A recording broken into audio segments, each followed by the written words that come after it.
Minasan konbanwa! Ngayon po ay nandito po kami sa ramen house na favorite ni Daddy. Tara, pasok po tayo!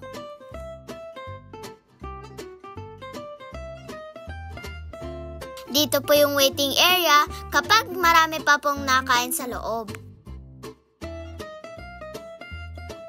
Ito po ang menu. Ito naman po ang in-order namin. At dito naman po nagbabayad. Sa condiments po, merong radish,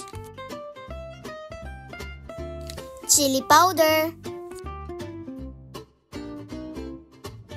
sesame seed, chili oil,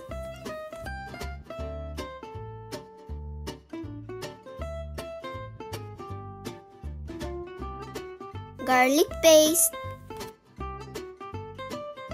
bean sauce na amoy kimchi, ginger paste, meron din palang vinegar at soy sauce. Siyempre, meron silang spoon and chopsticks. Yan, dumating na po yung order namin. Oishso!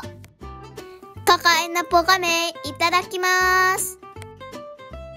Paborito po ni Daddy maglagay ng garlic paste, chili powder at sesame seed. Hindi ko po kayang ubusin ang isang order.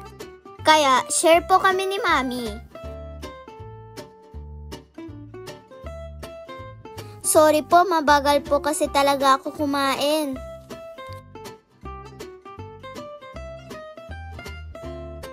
Ako po nakaubos nito.